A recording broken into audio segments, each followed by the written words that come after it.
Hello all, and welcome to another episode of Project Geekology. Today we're going to be covering Shang-Chi and the Legend of the Ten Rings, the 25th film from Marvel Studios, which is a crazy number, first of all, but this is a film that seemingly everybody loves.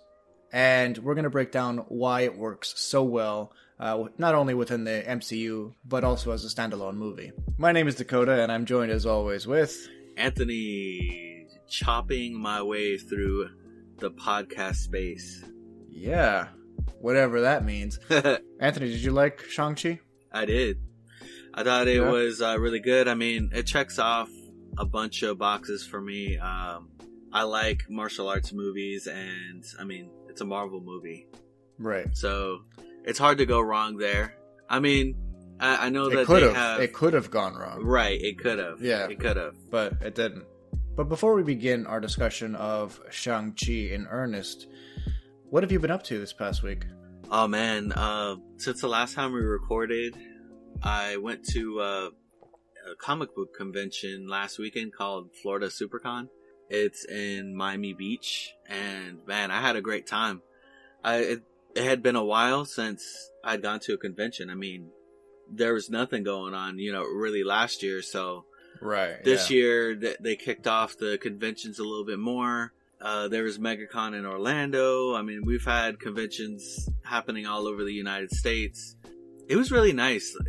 I went for the full weekend. It was Friday through Sunday. And it was nice. It was a lot smaller than it usually is. There wasn't as many panels and not as many guests as there usually is. But, I mean, other than that, I really did have a fun time. I mean, like, I felt like I wasn't really missing out on much. I mean, maybe I did want to get an autograph from Hayden Christensen, and I was kind of telling Dakota about this, that I mean, he was one of the visitors along with John Cena and a various amount of voice actors and actresses from, there's Overwatch and My Hero Academia, from bunch both. of stuff. Yeah, like a bunch of stuff. But yeah, the Hayden Christensen did not pan out because that autograph was a whopping $175. I was not going to pay that. I mean, a lot of people did, and you know what? More power to them. I just went in with a budget, and I didn't want to use up a giant bit of that budget for that, And yeah. So did the autograph also include, like, a photo opportunity? Or it was just the autograph? I think it was just the autograph because it just said autograph. It didn't say autograph and picture, Ah, man. That's very steep, and that's a little disappointing. But he's also coming down to New York Comic Con later this year, or next month, actually. Yeah, I'm going to New York Comic Con just the one day this year. Sunday, because my press passes that I normally get with New York Comic Con didn't pan out this year for whatever reason. But I'm really excited about that personally. Were you able to see John Cena at all, or no? No, he was nowhere to be found. But then again, has anybody ever really seen John Cena? Behind the camera, yeah, but like in person, I don't think anyone actually has. They said he was there, but I didn't see him. I got, I bought some art. You got any cool swag? Oh, yeah, man. I got a really cool My Hero, or I would say My Villain Academia t-shirt. Those of you that have been watching Season 5 would know what I'm talking about. There's like this arc going on called My Villain Academia. Okay. And it's a really cool arc. But yeah, no, it was... I don't like... I think it was something that was much needed for me. I mean, comic conventions are, if you're a geek and you've been to one, I would say for the most part, most of you probably have that longing for it if you haven't been to one for a while. Yeah, I know some buddies of mine who've never been to a Comic-Con are going the same day as me, so I'm excited for them because it'll be a brand new experience for them that, I've been experiencing for the better part of like the decade, but it'll be interesting seeing like through their eyes what with fresh eyes what a Comic-Con experience can be, because it is so much fun. The sensory overload when you enter the room is just insane, and it's something to be seen. And I'm kind of excited about the fact that it's going to be limited capacity this year. I don't know in what capacity it's limited, but I'm excited to just be able to walk around without bumping into people left, right, and center. I mean, I'm probably still going to have to do some of that, unfortunately. Right. It's all enclosed, so, you're just going to be a lot of mask wearing and stuff. So... Right. And that's what it was in SuperCon. You had to wear a mask to attend, and Friday was actually pretty nice. There was a good amount of people there, but there wasn't, I didn't feel like I was bumping around, and I didn't feel like there was too many people around me. Now, when Saturday came, that was like the explosion of people. Usually Saturdays, that's the climax of a convention. Those are usually like the most popular days. And then Sunday, I would say, was a good combination of, it wasn't as much people as Saturday, but it wasn't as little as Friday. So it kind of died down a little bit, but there was still a good amount of people there. I always love seeing the creativity of people with their cosplay. Some people, they cosplay right out of, a TV show, comic book, anime, or they put their, or they take liberties and they do their own thing with it. And I absolutely just love seeing that. The art, I love going through Artist Alley, talking with some of the artists, and kind of seeing what was going on in their minds when they decided to do something. And it's really a great experience. I'm already signed up to go to one called Otaku Fest in January, and probably going to go to MegaCon next year. But I do remember my first convention, and it really is a sensory overload. And I mean, you remember my first time going to New York Comic Con?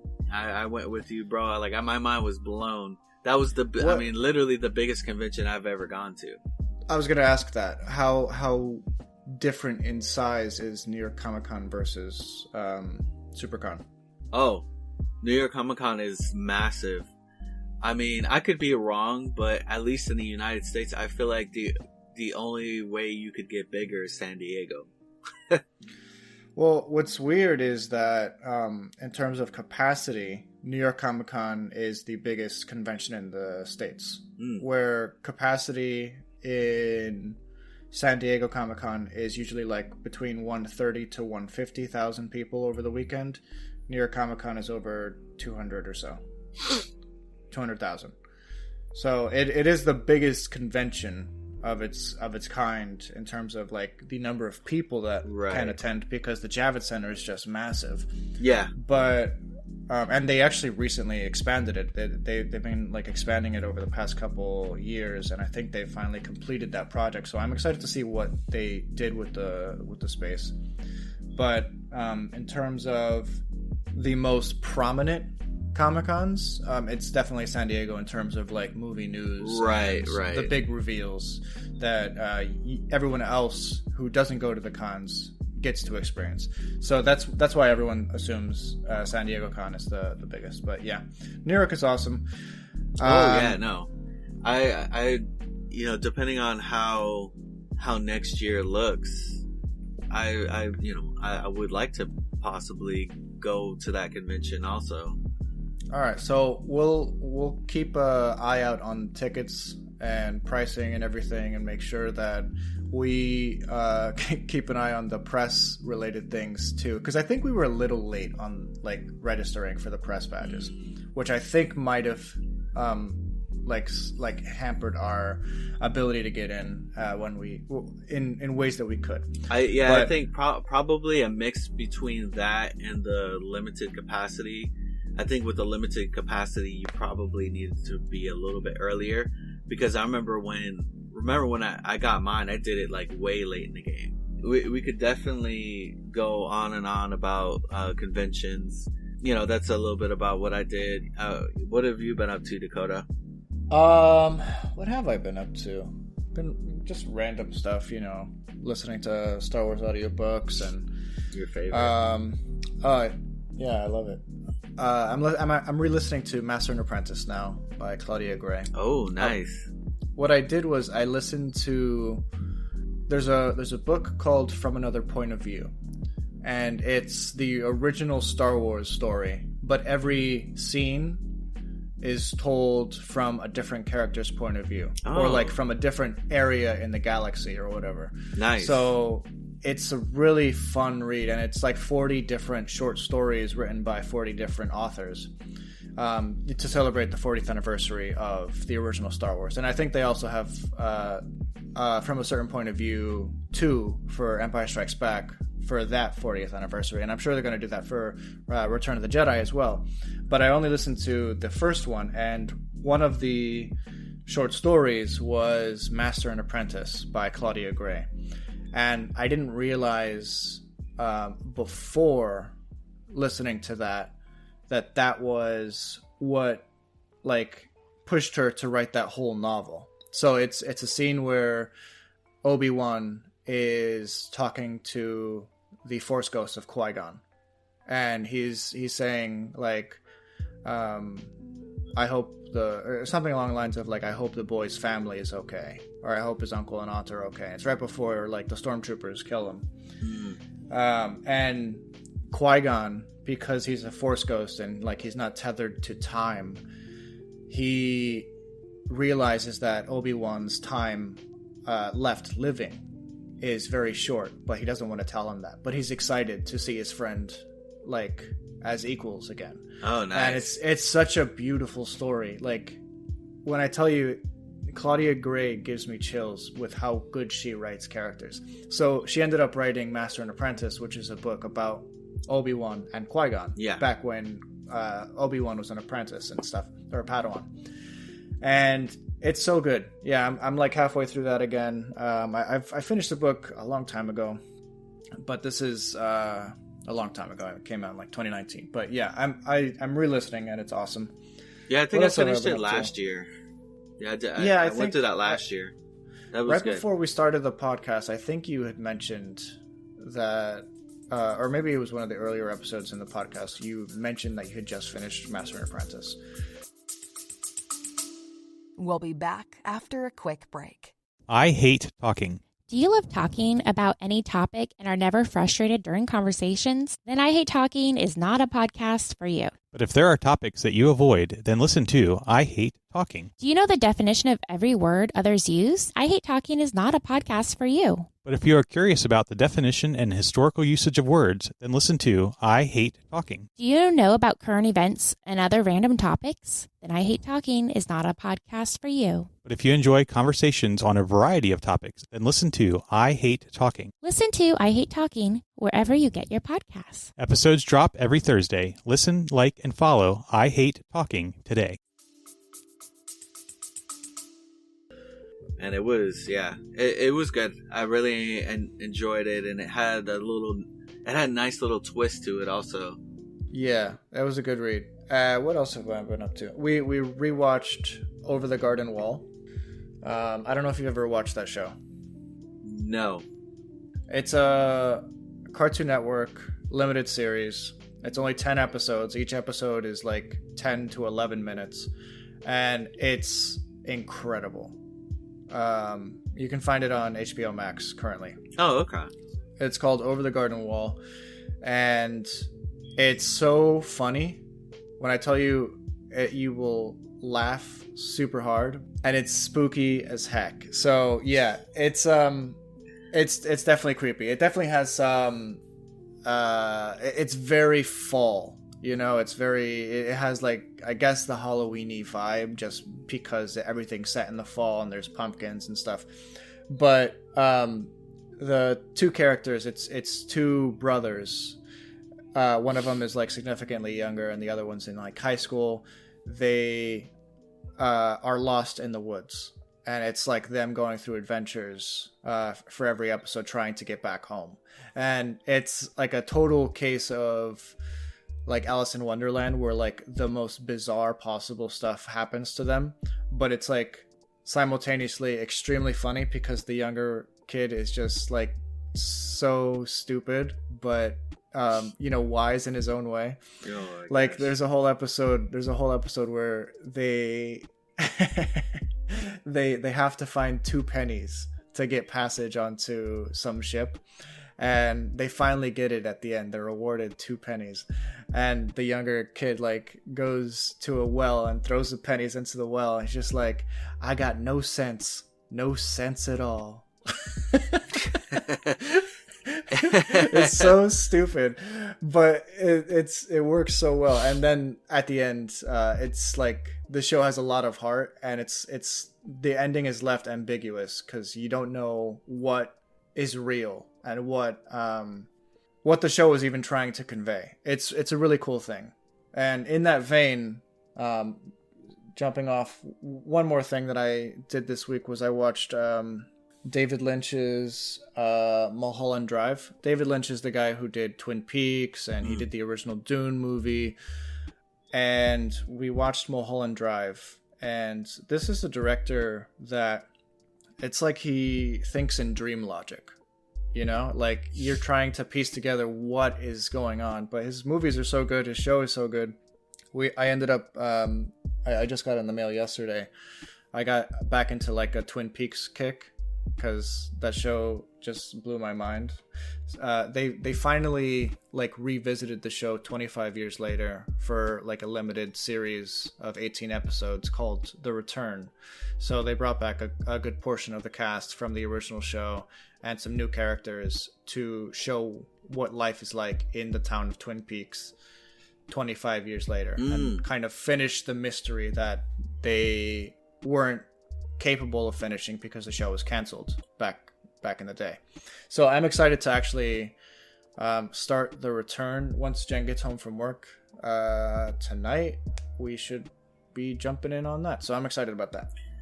Nice. You know, now to think about it, there is a TV show that I had just started. It's been out, I think, for a season or 2. It's called The Feed. The Feed. Yes.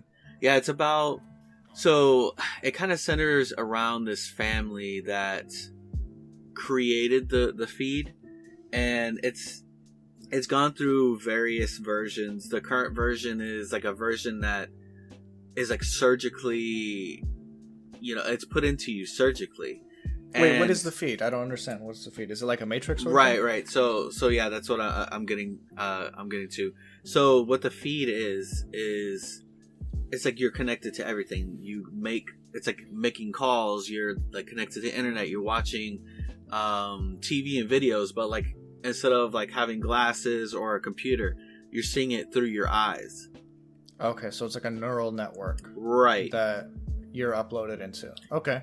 Right, and so the show kind of starts off with some of these people starting to act weird, and you go on to find out that somebody's hacking into the Feed and making these people do things, and even the father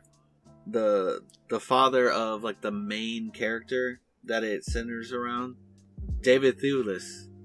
Who? From a boy Remus from Harry Potter.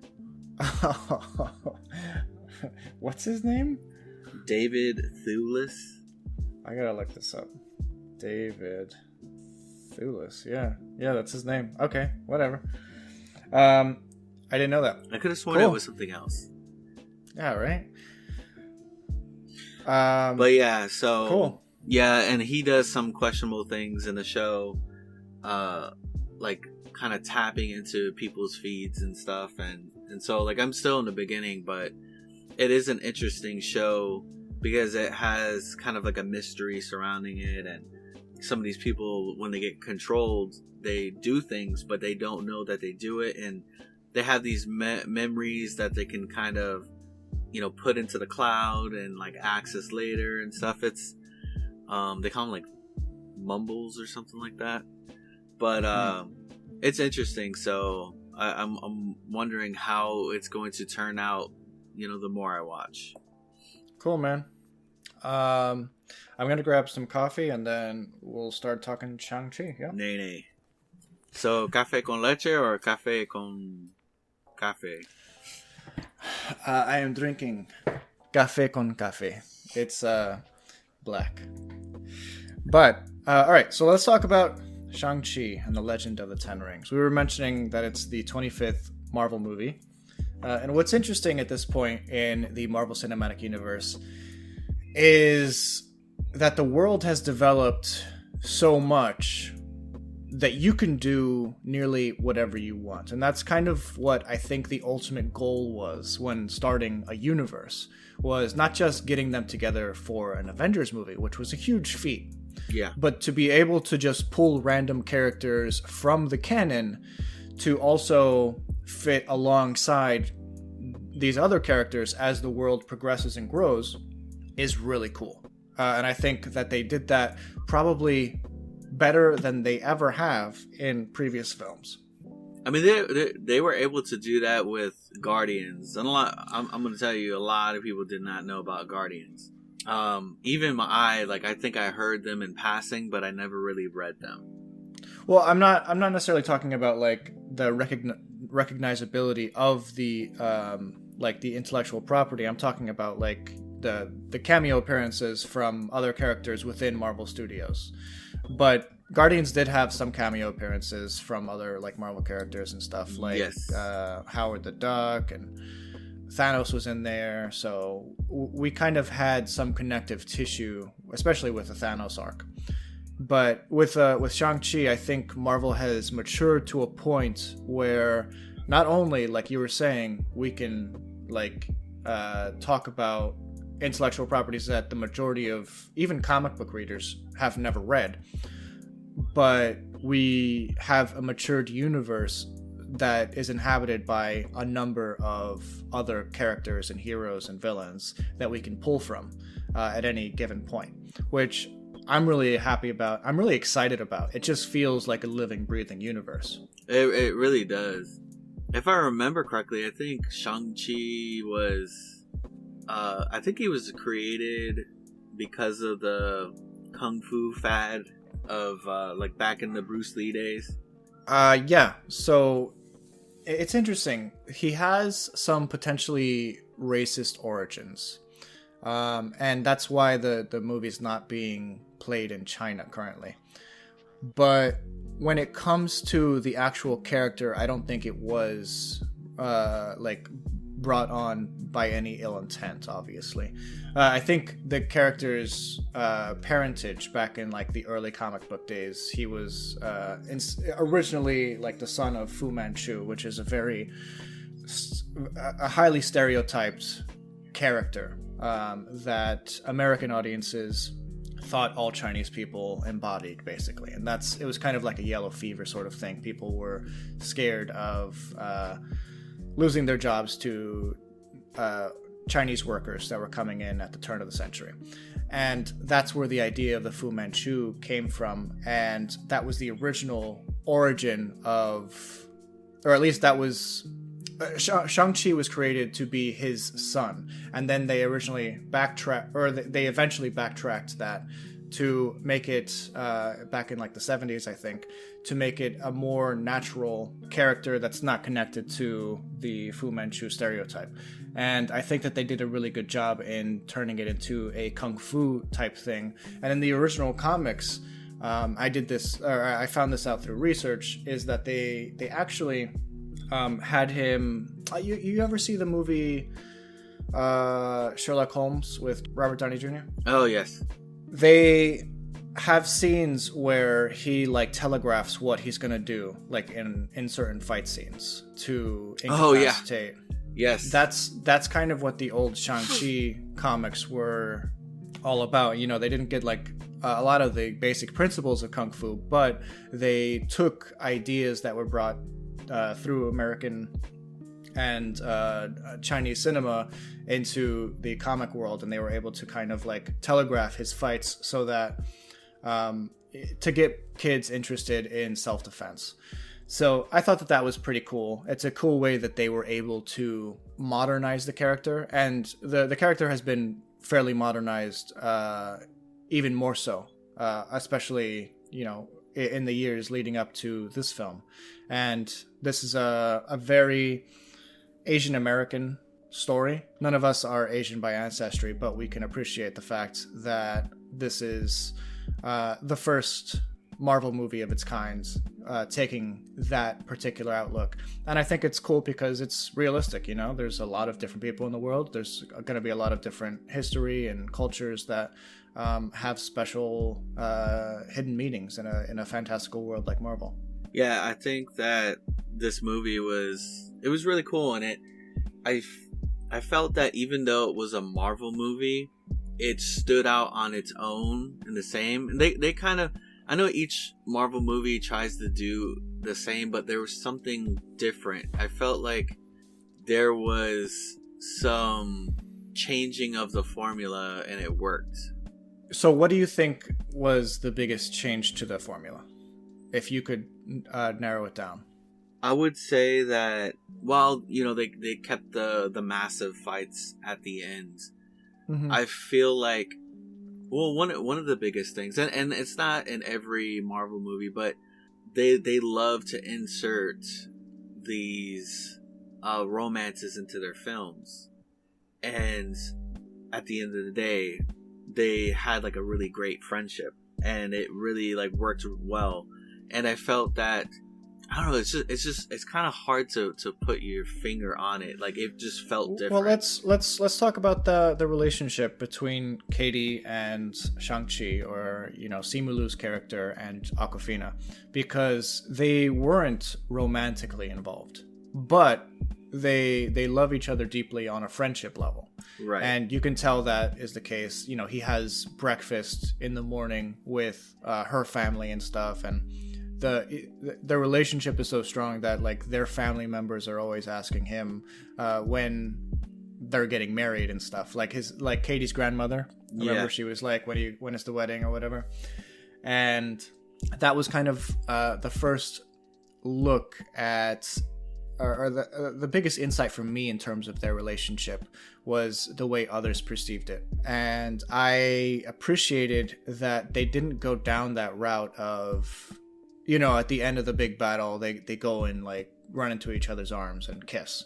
Because while it could have worked, you know, they could have made that arc happen, it didn't need to happen, you know? They're good friends, and maybe they will eventually have some sort of relationship down the line, because they now share something greater than just the job that they work at. Right. They're now both heroes, like superheroes.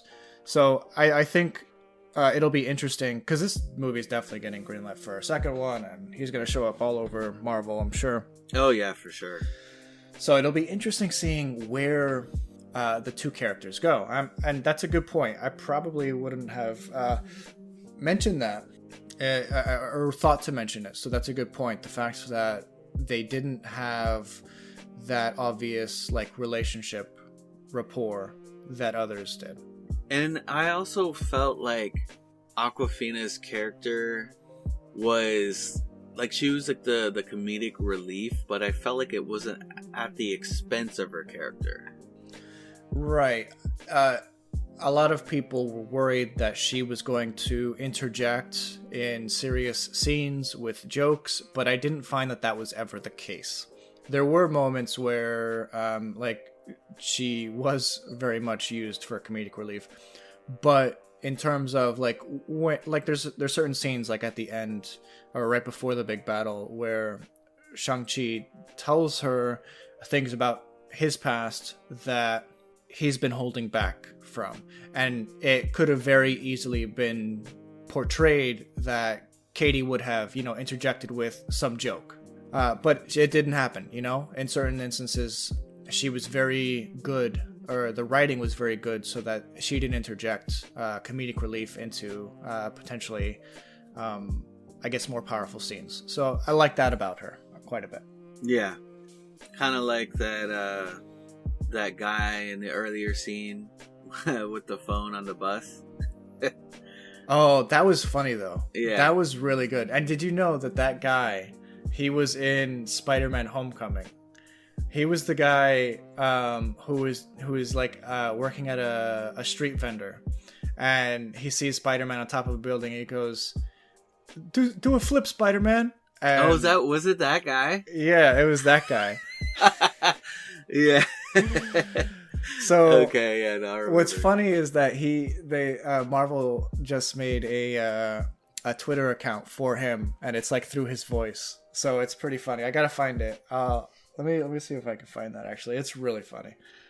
But I love the fact where he was like, so I did a little karate back in the day, so I'll be able to break down this fight as we go on. And grade it, right?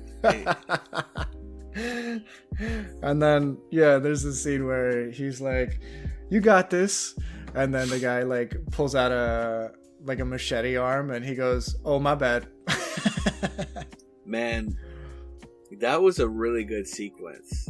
The bus sequence, right? That was that was an amazing. Like, I've seen plenty of bus fights or subway fights or fights on cars and all that stuff, but man, that bus fight was fantastic, man.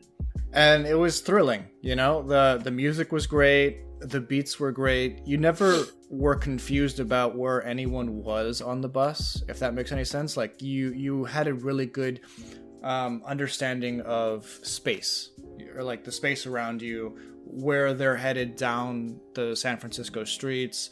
They're going towards the harbor and everything. You're totally in tune with spatial awareness, which is something that isn't which seems like it would be like super inherent in a lot of action scenes or a lot of action films, but it's actually a skill that is hard to develop, especially in tight spaces like a bus. And I think that they really handled it particularly well. Some of the fights on that bus, or some of the like action sequences on the bus, were super cool and super Jackie Chan a little bit. How like, yes, he would, how Jackie Chan would like sometimes just like take a broom and like he would just fight with the broom the entire fight. Oh, he's talking about the laptop. The laptop, his jacket. Like the fact that he took his jacket off, wrapped it around someone, and then put it back on, that's totally Jackie Chan. And I appreciate that so much. I think back in, I feel like maybe 10, 15 years ago, it was easy to disregard Jackie Chan films because they were all basically the same. But it's hard to deny the fact that this guy created a whole genre of fighting. And he did, and bro, he did it himself. He did it. Yeah, no, he actually totally, like he did all that stuff. He was the one that was on camera doing all these like flips, like, using tables and chairs and clothing and whatever he could to like fight. And I totally saw that, like the way that Shang-Chi jumped into the chair and everything, like jumping through the bars and all that stuff. Yes, actually, I noticed that on the second viewing when I went, because I think I saw it the same night, the second time that you saw it the first time, and the when he like jumps onto the chairs and then flips over the railing, that was sick. Yeah, like that was a real effect that he like trained for and nailed. So. I really like that. If you look at some of the behind the scenes stuff, even the stuff outside of the van or the bus, is stuff that he actually does. You could very easily write that off as CGI, but he was flipping like outside the bus. It was obviously like there was a green screen behind the bus. It wasn't a moving bus for obvious reasons, but he was doing all those tricks and stuff, all those maneuvers. So wow! So you really trained for that. That's awesome. Yeah. I like that. Apparently, that scene took them like months to train for. So, well, yeah. He's that actor's like really come a long way. The way that I've come to know him, and I'm pretty sure he's been in other stuff, but a TV show called Kim's Convenience. Yeah, I've heard that that's pretty good. It is. It's pretty funny. And one of the characters in Kim's Convenience is also in The Mandalorian. Yes. The father. The guy? father. Yes. Yeah. I remember when I saw him, I was like, you're pretty far away from Canada right now. What are you doing here? Right. Oh, so it takes place in what, like Toronto? It's in Canada. Yes, I believe it's Toronto. Okay. Well, that's cool. Yeah. Simu Liu is a Canadian actor as well, so I'm guessing like most of that cast is Canadian, but that's cool. Let's talk a little bit about some of the other characters for a second. One that I was very surprised with was the father, Wenwu. We learn a lot about him in the first 10 minutes of the movie. You know, he is this super powerful dude who is semi-immortal. The rings that he uses on his wrists are keeping him alive for millennia. We see like an early scene of like 1,000 years ago in this one battle, a Dynasty Warriors looking battle. That was very Dynasty Warriors. Yeah, it was actually. I don't know if you noticed this, but he came in riding a horse. He rode up alone on a horse. Yes. When he pushed down on the rings, he squashed the horse and he flew up into the air. I don't know if you noticed that. Like, it's like blink and you miss it. I did not notice that. He killed his horse to make a point. Yeah, it was pretty crazy. But he was a total. He was bad to the bone, bro. Like the fighting style was like Chinese boxing almost. Like his fighting style anyway. Oh, okay. I like that you mentioned fighting style, because there's that fighting style that the mother uses. Yeah, I think it was probably a mix of Tai Chi and maybe it reminded me a little Wing Chun, a little bit. It reminded me of airbending a little bit, which is Tai Chi, you know. So no, that's waterbending. Oh. No, you're right. I think airbending is something that starts with a G, and I mean they had the air flowing around too. I was like, man, I said this director should direct a live action Avatar show, maybe. Well, we are getting a live action Avatar show. No, I know, on Netflix. Yeah, they have cast the characters already. I don't know if you know that. Yeah, I had seen them. They look just like their characters on the show, so I'm actually like tentatively excited. Even though the original creators, Michael DiMartino and Brian Konietzko, they left the project to work in their own Avatar studios on whatever project they plan on working on. I'm still excited to see the adaptation of the original show for Netflix, because so far it's looking pretty accurate. Right. Well, we will see. We know how they are. They're very hit or miss when it comes to adaptations. I'm a little worried about their Cowboy Bebop one. Oh, why? Well, because they're hit or miss, so I hope they don't mess up on it. Yeah. Okay. All right. So we'll come back to that. When is it coming out? I feel like it's relatively soon. Let me look that up really quick. I don't remember. We could do a show about that. I think it was 2022. No. What was it? No, it's November. I'm thinking of something else. November 19th. I'm thinking of something else. Yeah, November 19th, 2021. You know what I'm really excited for? Is Dune. The new Dune movie coming out. Oh, it looks good, man. Yeah, it looks crazy good. I've read the book a couple times, and it's a hard thing to adapt, but apparently like everyone who has seen it and early reviews that have come in love it. Like they think it's the most epic thing that they've ever seen. So I'm excited to see what that could possibly mean. What about Venom? Okay, let's talk. Sorry, we're going to take a little detour. I did this past week, I've been working on a video where I map out the lengths of every modern like Marvel and DC superhero film and put it up against like the critical reception or the audience reception of each film. And like because there was a lot of people saying that online that, you know, a 90-minute movie doesn't inherently make it bad, because the new Venom 2 is going to be a 90-minute movie, an hour and a half, which is very short in comparison to most superhero films. In fact, of the over 50 Marvel movies that have come out between, X-Men back in 2000 to Shang-Chi, there hasn't been a movie that is as short as the upcoming Venom. So it's going to be a very short film, and there is a direct correlation to the length of a movie, at least live action, and audience enjoyment. So I'm going to be doing a video about that soon, hopefully. I have all the data that I need, so I just got to, put it in a video or something.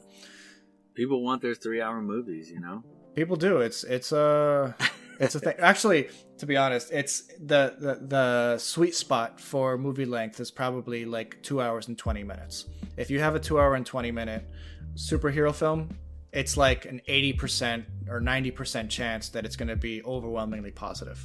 That's kind of the sweet spot that you want to be in when you're making a superhero film, and that's where Shang-Chi sits, I think. Let me actually pull it up.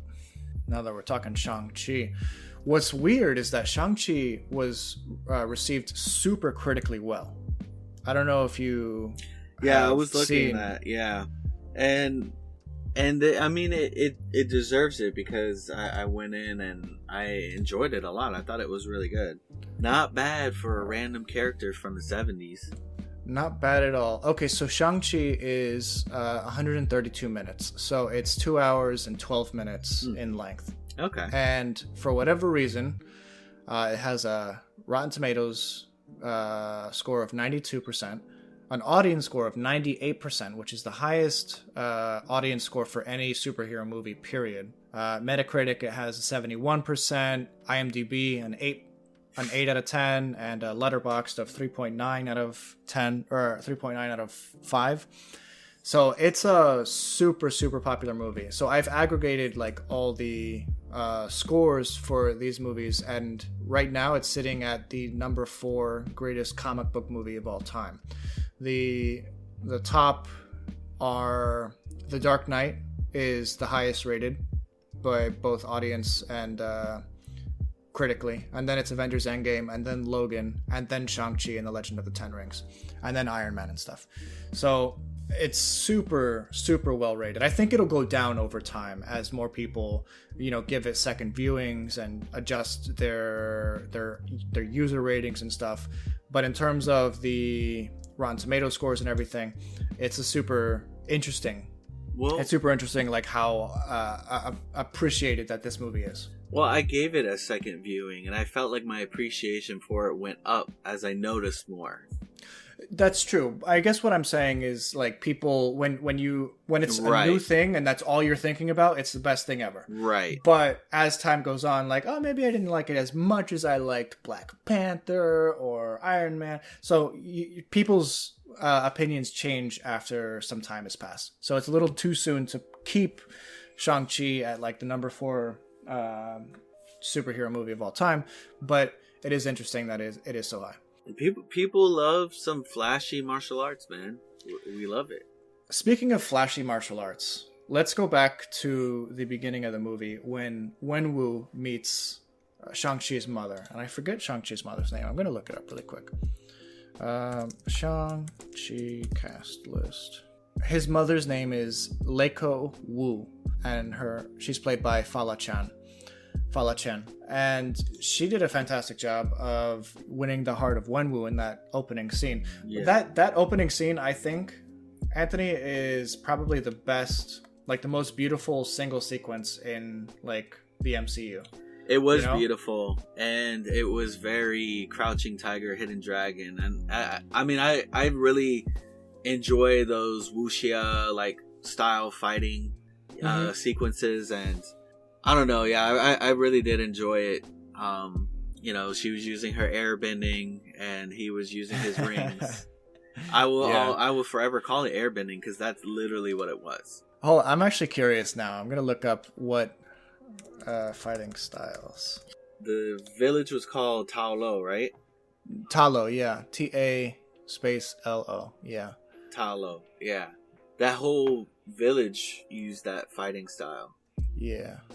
Okay, so there's a lot of like martial arts in this movie. So I'm looking at this Screen Rant article by Brad Curran, and so there's Shaolin, There's Shaolin temple fighting, which we see in the opening sequence, or not the opening sequence, but like an early look at Shang-Chi when he's like training with his father. Then we have Tai Chi. Tai Chi is what Ying Nan, his aunt, was doing back in Talo. That's the one where it's like very water bending. Yeah. Like she was very fluid, even though she was moving like the leaves around, it was very fluid, like water bending. So that was pretty cool. I'm looking at the bus sequence, and apparently Simu Liu was using using several styles. Baji Quan is a form of kung fu associated with explosiveness and close-range fighting, and is known for striking techniques with the elbows and shoulders alongside other limbs. So he used a little bit of that, as well as Wing Chun. Wing Chun has exploded in popularity worldwide, mainly thanks to the Ip Man movies, and he also used some Wing Chun in the bus sequence. So the father, he uses Hung Ga. Noted for its rooted stance work, Hung Ga is closely connected to the famed Chinese folk hero Wang Fei Hung, who has been subject of innumerable martial arts films. And the fact that Tony Leung was Shang-Chi's dad, that was super cool. He's a classic. Earthbending. Hung Ga. Yes. Earthbending. Yes. Okay, that makes a lot more sense now. All right. The rooted stance, like, being kind of low to the ground. Yeah. Yep. I was like, man, that sounds familiar. I was thinking, I think that was earthbending, and yeah. I forgot, was it airbending? We're doing a crossover here, but I mean, it's not like when you're somebody who enjoys martial arts movies and you go to kind of learn the names of these martial arts, you start picking up, okay, that looks familiar. I know I've seen that before. Yeah, and that's one of the best things about Avatar: The Last Airbender, is that it was rooted in actual kung fu, even though the mysticism and like the powers that people possessed through those stances and stuff is fictional and fantasy. The actual fighting styles were uniquely real, and it translates super well to when we see those type of like martial arts used in live action, like in Shang-Chi. So that's pretty cool. So I genuinely believe that the opening scene where like Tony Leung's Wenwu meets Fala Chen's character is just one of the most beautiful scenes in a Marvel film, period. So that was really cool. Yeah, it was. I don't know, like those like bamboo forest fight scenes always look so beautiful. I know, that's classic like Hong Kong filmmaking. It's classic wuxia. I don't know if you've seen House of Flying Daggers, but they have a fighting scene in a bamboo forest. I have seen that, yeah. And even before like Crouching Tiger made that popular in the States, wuxia was a thing since like the 60s. Yeah. Mm-hmm. It had a long and storied history. Yeah, what I love about Shang-Chi is that even outside of its Marvel connections, this film is just kind of like the culmination of all that history into one film. You have your Crouching Tiger stuff, you have like your Jet Li stuff, you have your Jackie Chan stuff. Jackie Chan in there, you have Avatar: Last Airbender, oddly. You have all this stuff, and it just feels so connected and so beautiful, and it just draws you in, and it's mesmerizing to watch, because the skill involved is something that the average person just cannot physically possess, and it's cool. It's cool. Obviously, the wuxia stuff where you're floating in bamboo forests and stuff isn't something that can be replicated in reality, but it's running still up walls. Right? Yeah, we can't all be Neo, but which there were some really like nice slow motion moments, and like let me tell you, true. The Matrix popularized slow motion fighting. The bullet time, and yeah. Matrix 2. I'm so excited about the new Matrix movie. It looks like a return to form. It looks so good. Bro, you saw the trailer? Oh yeah, man. I'm going. I'm going. Nice. I didn't get to see any of them in the theater because I was too young. Oh man, that sucks. Like, I mean, especially the first one. I mean, I was alive, but I think I was just too young. But I did, oddly enough, I did see them at that young age, just not in the theater. In the theater. I think I saw the last one in theaters. I remember seeing that one opening night. The other two I didn't. We'll definitely have to do a series on The Matrix. Yeah, it's coming up soon.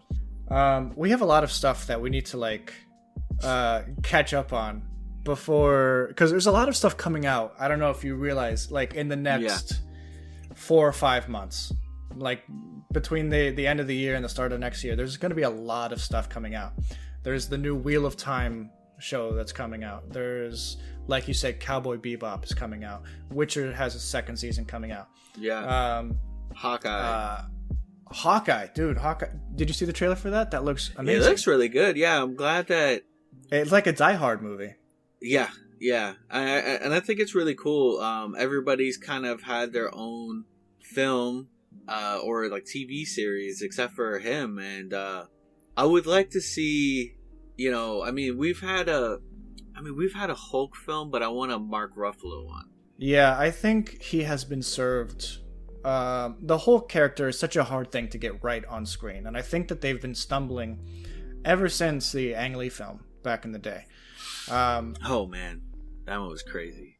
It's a enjoyable movie. Let's be honest. It's just and it did things that were out of the box. You know, it had fun with whatever it was. Yeah. But it wasn't necessarily good.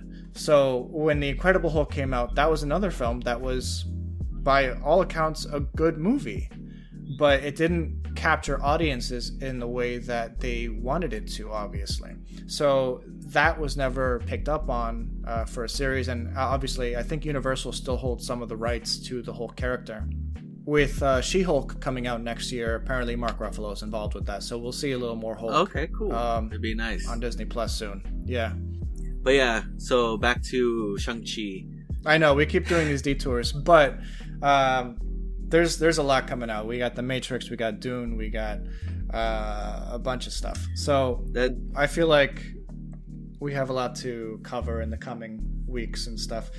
So we've spoken a little bit about Wenwu. We've spoken a bit about Shang-Chi's mother, who I keep forgetting her name, but that's that. Let's talk about the fact that he saw his mother die at an early age. Right. You know, I think he was I forget the age that he was, maybe 7, and he saw like a gang come and, you know, just take his mother out, even though like she apparently took a couple of them out along with her, because when Tony Leung's character Wenwu shows up later, we see that there are like bodies strewn around the garden. So she was able to hold her own, even though they were clearly giving her an unfair fight. So that was a tough scene, because seeing your loved one just brutally murdered is terrible. You wouldn't wish that on anyone, especially not as a child.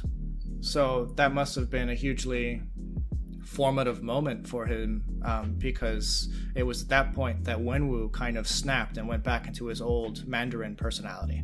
You know, he took the rings back and he just started wiping out people, basically.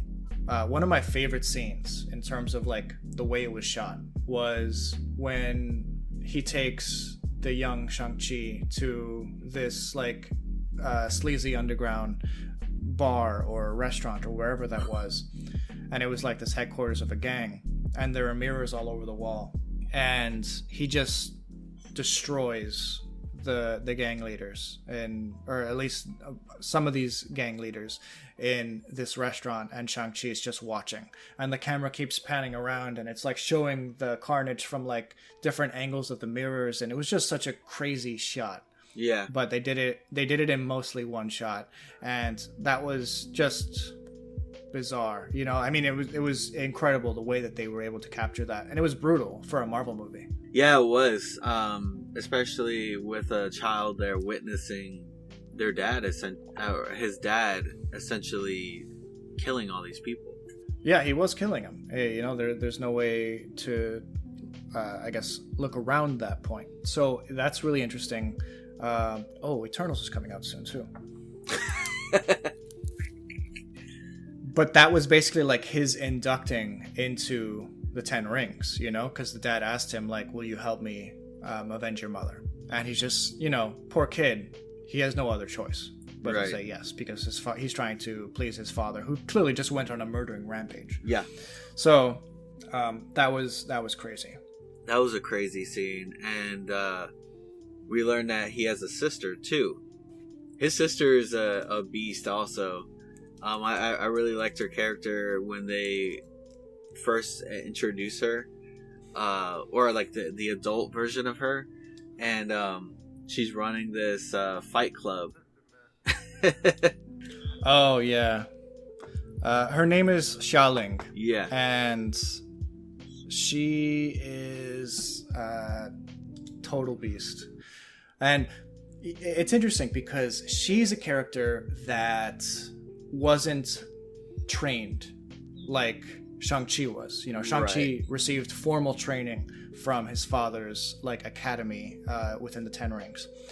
But she, because of certain misogynistic societal roles, wasn't taught to be the skilled fighter that Shang-Chi was. So she learned on her own, you know, in the dark. She trained with I forget what that weapon is called. The string with the, it's almost like a blade at the end. It's really cool, but like the fact that she perfected that style just on her own, as Shang-Chi trained with all these top warriors, and then she's able to hold a candlestick to Shang-Chi when they actually do fight in that one place, is very cool. Shu Xiaoling.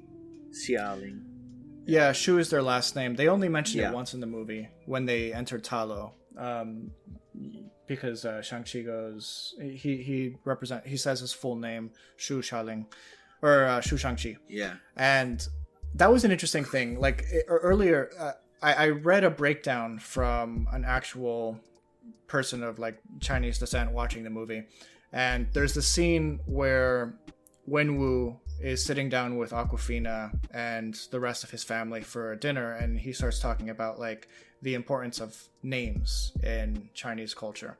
And what's interesting is that he doesn't use his surname or his family name in that scene. He only uses his first name, Wenwu, which is kind of a bizarre and probably incorrect thing within the cultural basis of the movie. Like, the character would definitely have used the last name as well, because that is the more important name, the family name.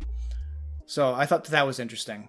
As an American viewer with very little Chinese background, no Chinese background, I have no Chinese background, but I thought that was an interesting thing that they chose to omit or just missed, I guess. Yeah. There might have been a reasoning behind it. So yeah, let's talk a little bit about that, like, Fight Club scene. There were some cameos in there. That's pretty exciting for the future, I would say. We get absolutely. We get a Wong from Doctor Strange. Dude, I love his character so much. I love Wong. Wong's character is just like, I want a TV show with Wong in it, because he's always doing something, and like, he's off doing something crazy usually. And this is just one of the things that we get to see, like a day in the life of Wong. Oh, look, he's out, he's in a fight club fighting Abomination, which happens to be his friend at the end of the day too. Yeah, so where did Abomination come from? Why does Wong have this relationship with him? Is Wong part of some like secret team that we didn't know about previously? Is Abomination technically an Avenger now? Are they like part of the Thunderbolts team? There's so many questions that this is raising. Isn't it Dark Avengers too? With Abomination? It could be Dark. It could be Dark Avengers. It could be Thunderbolts. It could be, heck, it could be Avengers. Maybe he's turned a new leaf.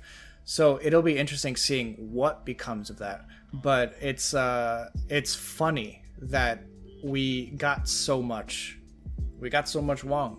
Yeah, exactly. And that Abomination, like just seeing Abomination there, like that felt so random to me. I was like, man, this is a character we haven't seen since 2008 or the Incredible Hulk. Yeah, 2008.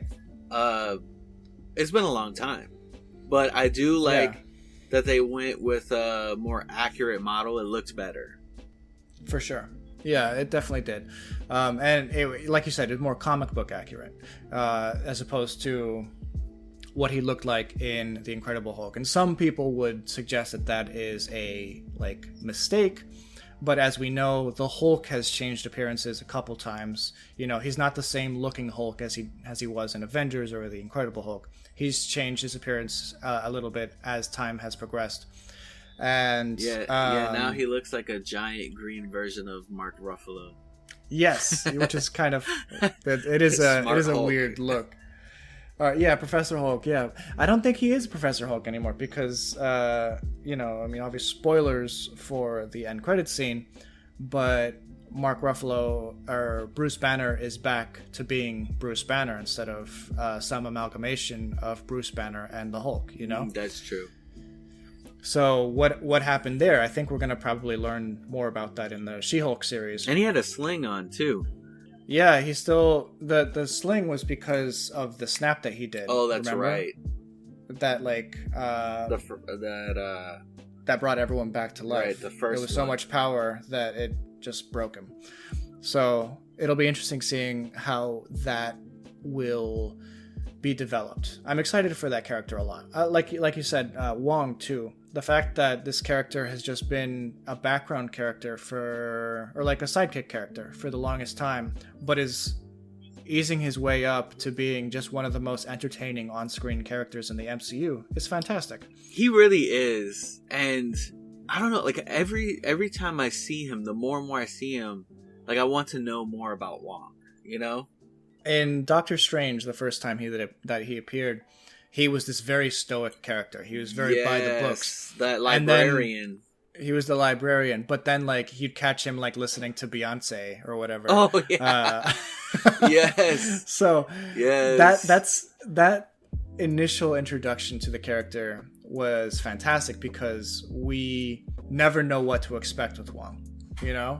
And then, sticking with the end credits scene, he invites them to the secret meeting with Bruce Banner and Carol Danvers. And they're talking about the rings, which we'll talk about more in a little bit. Then afterwards, he's like, you should go home and really think about, your life and all the changes that are going to happen. And then Shang-Chi's like, or... and then this happens earlier in the film. And then all three of them are in karaoke. Yeah, singing Hotel California. And the fact that Wong was there made it even better. Oh, it's so good. It's so good. That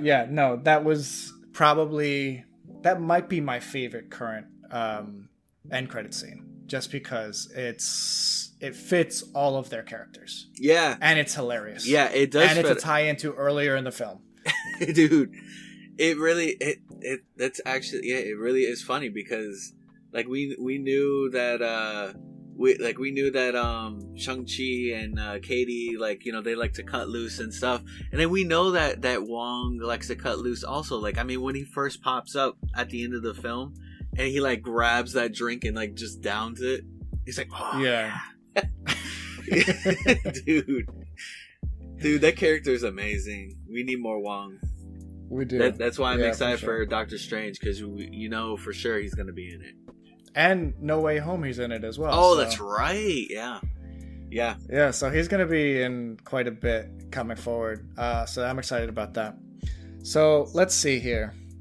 Let's talk a little bit more about well, I guess I can, go on a little tangent about the timeline of Shang-Chi if you'd like.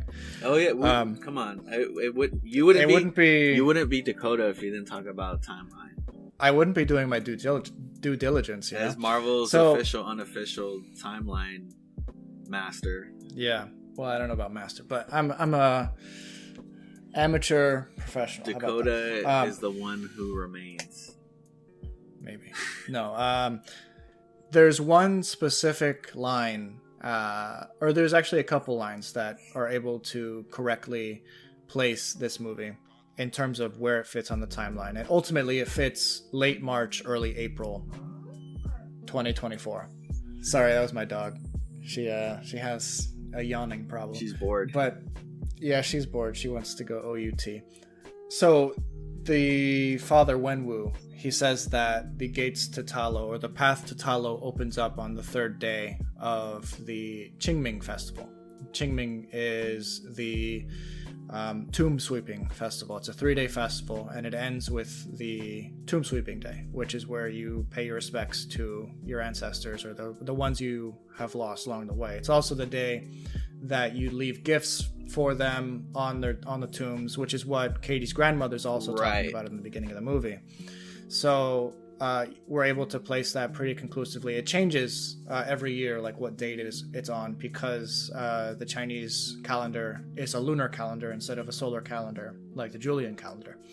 So we can pretty safely assume that final battle, which was the day that Wenwu showed up to Talo, is April 4th, 2024. If this does indeed take place in 2024, which it seems like that would be the only logical place for it. That's my Cliff Notes discussion of the Shang-Chi timeline. It also takes place before the MCU, in the very beginning, thousands of years ago, or 1,000 years ago. True, yeah. Like the first, it's 5 right, minutes. They definitely touch on some ancient history in that, and we're also going to get some ancient history very soon with Eternals, which goes back 7,000 years. Yeah, which goes back even further. Yeah, you're right.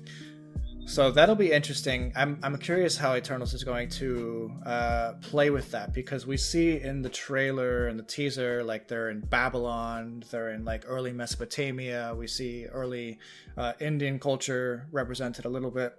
So there's like a couple areas of like cradle of civilization popping up in this Eternals trailer as they help develop the culture and the peoples. And there's also like Aztec stuff too, and like the destruction of certain like Aztec cities by certain conquistadors. So it's interesting. We're gonna be getting a lot of that. They also go to Westeros and pick up the brothers. Yes, Jon Snow, and oh man, what's the other? Robb Stark. Yeah. When I saw both of them in there, I was like, "Ooh, this is interesting." And what's funny is that Kit Harington is playing a very similar character to Jon Snow, because he's playing the Black Knight. What do you call it? I don't even remember the actor's name for Robb Stark. He's playing a Cyclops type character that shoots beams out of his eyes. Yeah, he's playing. Some people pronounce it Icarus. Some people pronounce it Icarus. I'm not really sure. We'll see how it's pronounced in the movie. So let's get back to Shang-Chi. We're going to talk about the final battle and their trip to Talo. But before that, I think it's also worth noting that they brought back the original Mandarin from Iron Man 3. Oh, yes. Another comedic relief. What's hilarious is that my dad watched this movie, and he's a notable Marvel hater. Like, I don't want to say he's a Marvel hater. He's very critical of Marvel because he is just, for whatever reason, under the assumption that all these characters are kind of ripoffs of DC characters. And to some extent, there is truth in that, but with Shang-Chi, there really isn't. And with... he liked this movie. He thought it was actually very entertaining. So that's a good thing. When my dad finds a movie entertaining, I know it's a good movie, you know? So that's a funny aside. But he thought that the Trevor Slattery scenes with like Ben Kingsley playing Trevor Slattery again, were the funniest moments in the movie. And for all accounts, they definitely are the funniest. They really things. were.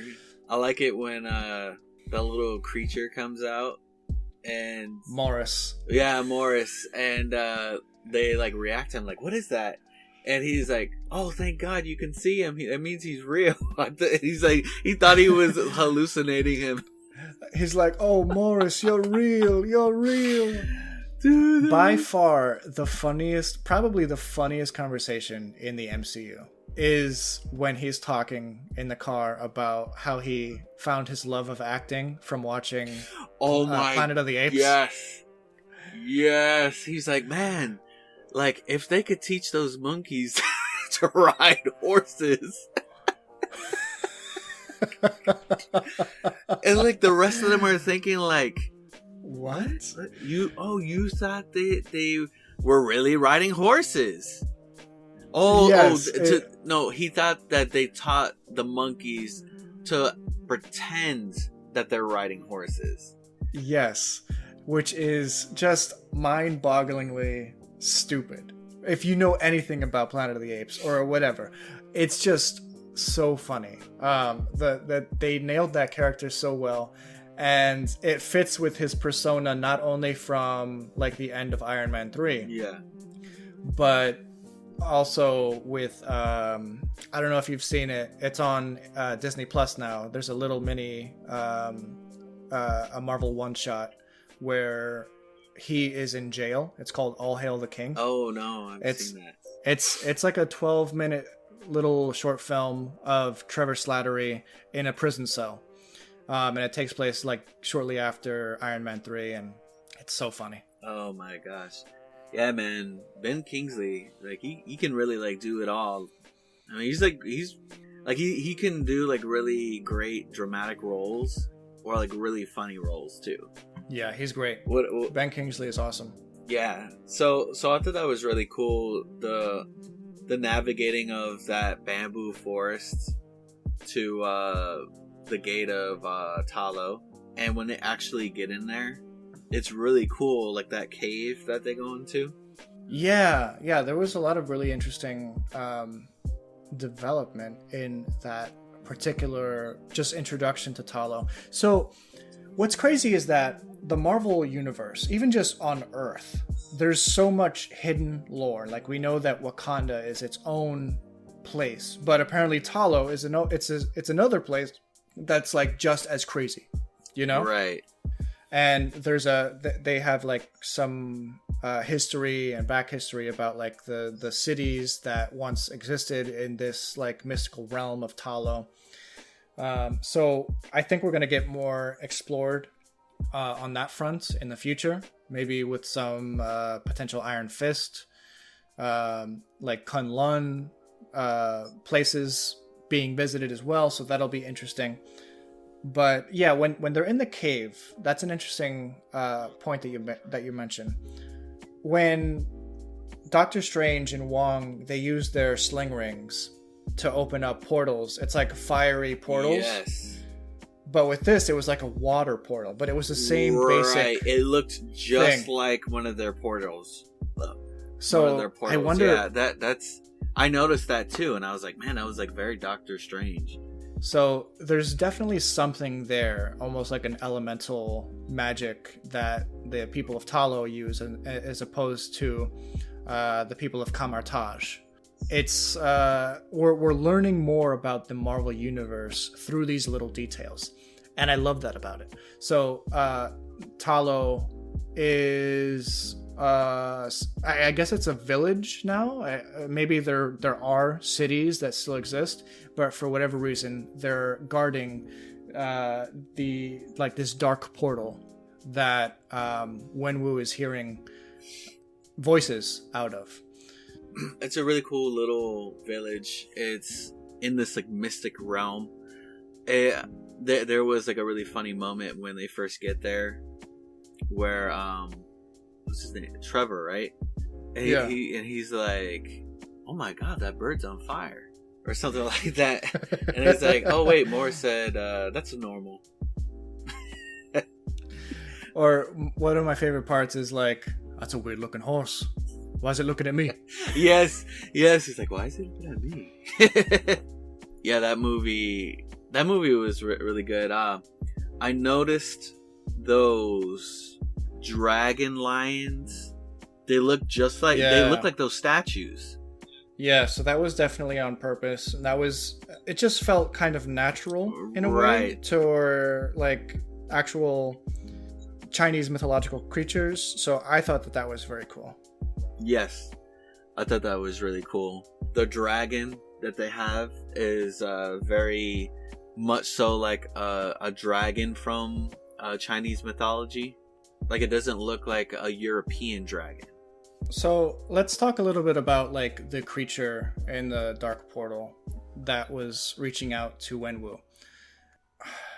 It's crazy, like how it was able to like seduce Wenwu into believing that his wife was being held captive there. And obviously that's partially because he was in a place of like deep depression, and he was able to imagine that his wife, who he knew was dead, he knew was brutally murdered. Right. He imagined that she was still somehow living in this place beyond Talo. And it seduced him into going all the way to this village to open up the portal. And you could tell there's a really beautiful moment right there at the end of his character where he realizes what he did was wrong, you know, that he messed up, but that the future of his family was in good hands. And like, he gave the 10 rings over to Shang-Chi. And it was just a beautiful moment where like it's slow motion. You see like his soul getting sucked out of him. And you just see like sadness on his face. You know, like, I did bad, you know? Yeah. That was... he has a really interesting character arc. And I kind of think that he might be one of the best Marvel villains in terms of like just his motivation. He was a good villain, and there was that moment where Shang-Chi and him fight. You know, he was in that Shang-Chi was in that moment where he could have, you know, taken out Wenwu, and he decided not to. And I thought that was I mean, like, you see that in Marvel movies, but he really like sold himself on the idea that he was going to kill his father. Yeah, he did. And it's a tough thing to watch, but then there's that, like we were talking about, that moment of redemption for him. It's, even though it's too late, you know, it's too late for him to be redeemed. He's already done too much damage to the world and to this town especially. But from father to a son, he is forgiven. And it's like wordless, you know? Even though they were just fighting a super big like Dragon Ball Z type fighting stance sort of stuff. Yeah. There's even like a Kamehameha moment where Shang-Chi has like the 10 rings in a ball. It was really cool. But there's that moment right at the end of his life where you could tell he's forgiven by Shang-Chi. And, you know, he just ends, you know, that's the end of his character, and that's a tough scene. Right. And we kind of skipped on the reasoning behind the moment that led up to that, to all of that, and that was when Wu sent his army, which he named the 10 Rings, after Shang-Chi to get that pendant. And, we skipped that. Right, yeah. Him and his sister, they have this pendant that they got from their mother. Well, they each have their own, and so we go and find out that the reasoning why he put so much force to getting these pendants is that there's a statue in his compounds that when you put the pendants, it's a dragon. You put the pendants in the eyes, it reveals this map of a way through the bamboo forest during that day that the path opens up. That scene was really cool because it was water. But yeah, water and air seem to be like the elemental nature of Talo and like their abilities, and it's really just it's a visually interesting contrast to the fire and sparks of the people of Kamartaj and Doctor Strange and Wong and them. But they exist in this universe together, right? And it's awesome. Yeah, no, it's really, really cool. The pendant thing was really cool. Like going back to Wenwu sending his men after his children, it's pretty fascinating that the mother gave both of these pendants to them. Right. And like that they actually had they were basically like the missing link to get to Talo. And Wenwu probably understood this, but didn't like capitalize on it because, you know, his wife had like left that life behind her back in the day. So I don't know. I thought it was just a well-rounded movie in terms of like the plotting, the pacing, and just like the cultural aspects of it. I really enjoyed the movie quite a bit. I did feel like the final fight scene was a blur because of the fact that it just kind of became like a big monster kaiju thing. Right. And I told you this. I was like, man, am I watching a martial arts movie, a Marvel movie, or Pacific Rim 3? It did kind of have that Pacific Rim feel without like the giant mechs. Right. The Jaegers. The Jägermeisters. Yeah, no, it definitely could have done without the giant monster battle at the end, even though it like made it epic and it gave Katie her moment to shine, you know, because she was training with the arrow. I think we should talk a little bit about Katie's arc in a bit, but I don't know. I felt that the monster battle kind of took away from the heartfelt family drama that we were seeing played out on screen. Oh, right. And you know, I mean, I don't know how they could have. I mean, they could have brought out the whole arrow thing, but the thing I like about Katie's character, and it was something that she said, and it's very relevant, especially to millennials, about doing something for a while, getting semi good at it, and then quitting. Yeah, that's true. And I was like, that's actually that's a problem that a lot of us have. Right, and that kind of hit home a lot to me. I was like, man, like, wow, I was like, that's very true. Because, you know, I've had moments like that, and so it was like a good learning moment, and for the character, right, and for us as people, because the woman who trained her, or I forget who it was, but someone said to her, like, you miss 100% of the shots you don't take. Right. And because she was like not gonna do it at first, but then she was kind of like, she kind of fell into the job of being an archer. Right. But it worked out in her favor because she learned something, and she actually became pretty proficient at something, even though she was only training for like 3 days. Right. And the giant creature, like I think it was like the soul eater or soul sucker or something like that. Yeah, something like that. It was starting to eat the soul of the dragon, and I like that moment where she's like talking about it later in the film, or like at the end of the film, that she heard her mom's voice. She's like, "Take the shot, you little mooch." That's so true. Yeah, there's a lot of like little things that we can talk about. I loved like the parallel to the beginning of the movie when they're talking to their friend who was a lawyer now, and they used to be high school friends, and she kind of like, oh yeah, jokes about like, or not jokes, but like kind of like tells or knocks them down a peg by saying like, I grew up and you guys haven't, versus the end of the movie where they save the universe and she's just like, is this because of what I said last time? And then Wong shows up and like totally challenges the fact that what they said was real, you know? So there's a bunch of little scenes in this movie that I really enjoy. I'd love to do more MCU stuff. There's a whole heck of films that we haven't even touched on that we should do at some point. Oh yeah, that a good thing it won't take us 10 years. I hope it won't. I hope it won't. But with the pace that Marvel is pushing out new shows and films, it may very well take us 10 years. Yeah, to get back to that. I know. I know. Yeah, Marvel's got their stuff going on. There hasn't been any new Star Wars stuff that's come out. I mean, it's plans, but nothing that's out.